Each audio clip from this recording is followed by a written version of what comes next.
ton sang vers toi j'avance, saint de ta puissance, fort de ta présence à chaque pas. En ton sang ma délivrance, sceau de ton alliance, ma vie, ma révérence devant toi. Tous ensemble. Par ton sang de toi j'avance, saint de ta puissance, fort de ta présence à chaque pas. En ton sang ma délivrance, sceau de ton alliance, ma vie, ma révérence devant toi. Ni mes craintes, ni mes doutes ne détourneront ma foi de ta grâce sur ma route et de ton amour pour moi.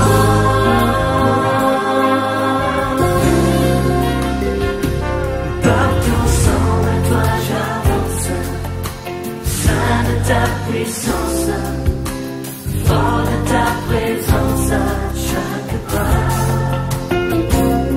En ton sang ma délivrance, sceau de ton alliance, ma vie, ma révérence devant toi.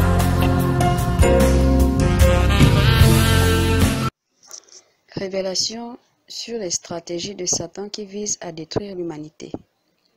Éphésiens 2, verset 2.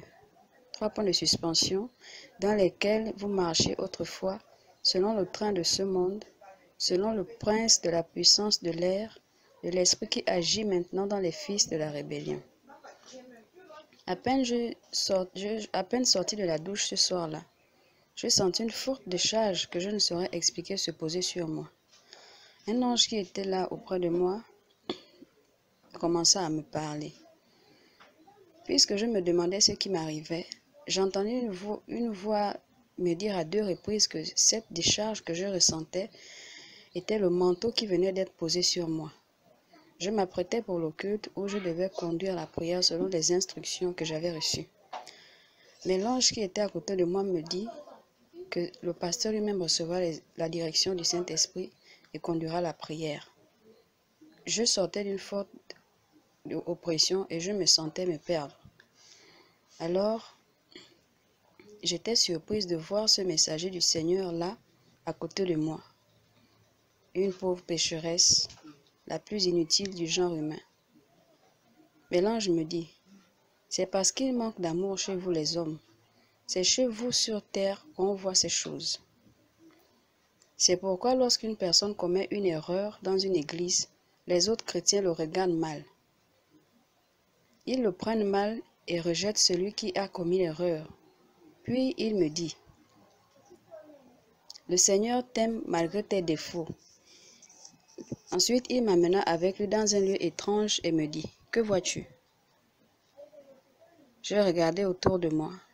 Il y avait un chaos total.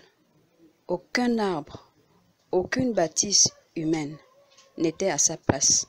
C'était comme si un ouragan était passé et avait tout détruit sur son passage. Je répondis à l'ange, c'est quelle partie du monde? Il me répondit, c'est l'état dans lequel le monde actuel sera dans peu de temps. 1 Thessaloniciens 2, verset 8. Le monde que vous priorisez, que vous chérissez, sera ainsi réduit à néant.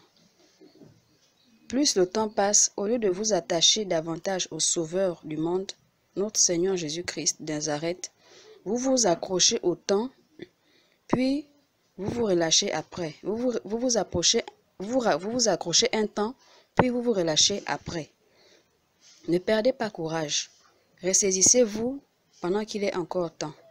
Vous savez que le temps ne vous appartient pas. Ne remettez plus à plus tard ce que vous devez faire. Il m'enleva de là, m'amena ailleurs dans un immeuble très long de plusieurs étages et assez vaste. Nous sommes passés à travers les murs, l'ange et moi, et sommes entrés dans une des vastes salles à un étage. J'ai vu plusieurs hommes et femmes en blouse blanche, des scientifiques. Ils étaient en train de tester quelque chose, un liquide étrange dans un bocal en verre transparent. Il y avait entre eux comme une incertitude. Certains disaient « la dose est parfaite » et d'autres disaient non, ajoutons pour plus de destruction. Les premiers reprenaient en disant « cette dose est suffisamment mortelle pour les décimer tous » et les autres contredisaient encore. Jérémie 18, verset 23. Et soudain, un grand vent a soufflé et un homme tout vêtu de skies noir était suspendu dans ce grand vent. Il venait en descendant des airs comme un prince. Dès qu'il a posé son premier pied au sol carrelé de cette vaste salle des scientifiques, le vent a cessé et tous ceux qui parlaient dans la salle se sont tus et se sont prosternés devant cet homme. Cet homme, c'était le diable. Il ne voyait pas l'ange et moi. Il s'est mis à leur crier dessus, disant qu'il leur a donné des ordres stricts et bien précis. Il ne voit pas pourquoi ceux-ci se disputent quant à la dose du liquide mortel. Il leur dit encore d'un ton très très sadique. À ce moment-là, ses yeux ont rougi tout d'un coup, sur le champ. Il leur dit, « Tuez-moi toute cette race des hommes, après vous êtes rassurés qu'ils sont tous déconnectés du juste. » Apocalypse 12, verset 12. Je me ferai un sacré plaisir à les accueillir en enfer. Ha ha ha ha. Et il éclatait de rire. Il dit encore à ces gens, vous devez respecter avec soin mes instructions. Je veux voir ce poison dans tout ce que ces idiots mangent et boivent. Dans les hôpitaux, introduisez ce poison dans chaque patient, directement dans les seringues. Je n'ai plus de temps. S'il le faut, promenez-vous avec ces seringues déjà pleines. Donnez la mort à tous. Deutéronome 32, versets 32 à 33. Je dis bien à tous. Avant qu'un médicament ne sorte d'ici pour une quelconque pharmacie dans le monde, assurez-vous que vous ayez déjà tout introduit ce poison. C'est votre mission. Envoyez déjà ça aux autres, car ils sont prêts à aller dans les marchés, dans les charcuteries, dans les boutiques d'alimentation pour contaminer tout.